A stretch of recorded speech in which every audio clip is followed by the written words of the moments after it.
Et puis je croche. C'est sur les techniques alors du coup.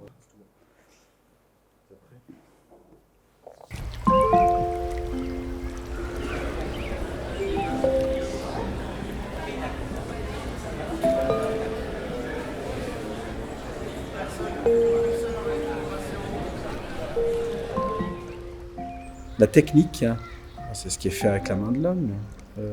C'est comme il a été dit dans la conférence, c'est une extension de la main. Pour avoir un père qui fabriquait de l'outillage de précision, c'est vrai que la technique, c'est aller au-delà des capacités que nous avons en tant qu'être humain de fabriquer quelque chose, de le rendre utile, hein, pour nos propres besoins. Maintenant, ça va au-delà de toutes nos espérances, voire tel point que ça peut peut-être nous absorber.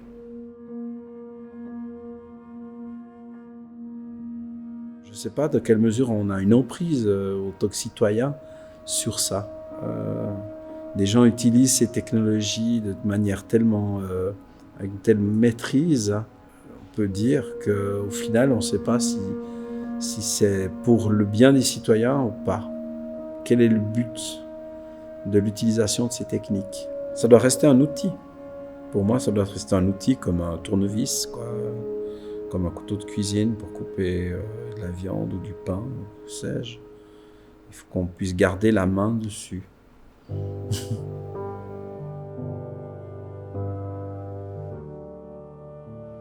C'est difficile pour moi de dire, tu vois, j'ai une vision très claire de ce que pourrait être la technique.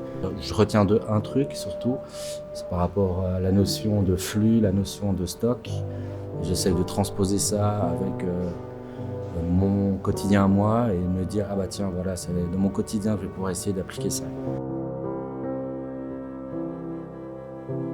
Alors dans mon métier, j'organise un événement et c'est des questions que je me pose et des trucs tout cons, hein, comme le papier. Est-ce que quand tu fais un événement, tu imprimes sur du papier? Est-ce que tu fais recours à la technologie? Alors oui, il y a une prise de conscience ou de mauvaise conscience pour l'instant, ce qui n'est pas forcément très intéressant, je pense, de se dire « Ah tiens, j'ai mauvaise conscience de faire ça », plutôt que de se dire bah, « Tiens, je pourrais faire ça pour que ce soit différent ».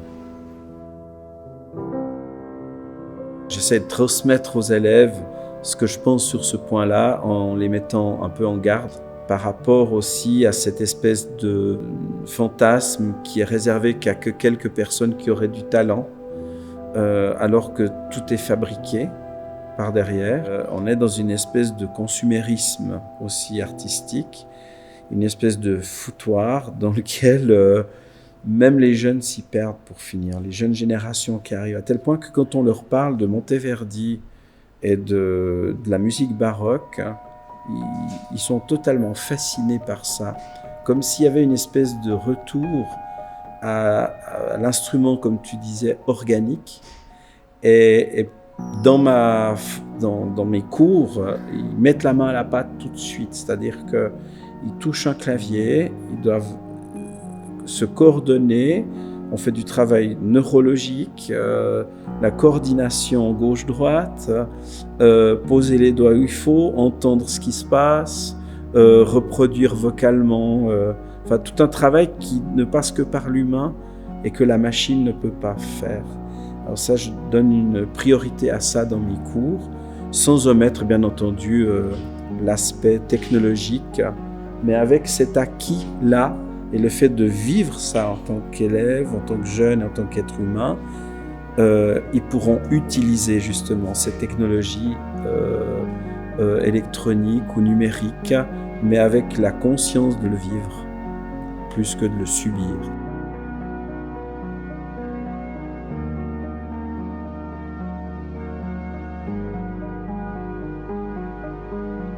T'entends des théories comme quoi il faut revenir à un état sauvage ou presque, et puis d'autres qui sont plus dans il faut faire avec l'heure de son temps, tu vois. Réinventer un système, oui, mais il faut faire évoluer le système actuel. Est-ce qu'il faut complètement tout casser et puis revenir à autre chose? Moi, j'aurais tendance à dire qu'il faut tout casser et revenir à autre chose, parce que à partir du moment où il y a de la technologie, il y a du profit, ce que je crois. Donc s'il y a du profit, forcément, les jeux seront biaisés. Je ne sais pas trop si, pour moi, dans l'idéal, ce serait de s'en sortir sans l'intelligence artificielle ou sans les techniques. Maintenant, on ne peut pas les nier, ils font partie de notre quotidien. On a dans la poche ce qu'on appelle une prothèse symbiotique, qui est notre moi numérique. Ça dépend de ce qu'on en fait aussi. Maintenant, clairement, l'intelligence artificielle prend des initiatives, jusqu'à quel point on n'arrive pas dans les robots d'Asimov, tout d'un coup, elle va prendre à notre insu des initiatives contre nous. Et on n'a plus cette possibilité de dire quelque chose librement sans faire partie technologiquement d'une espèce de brimade.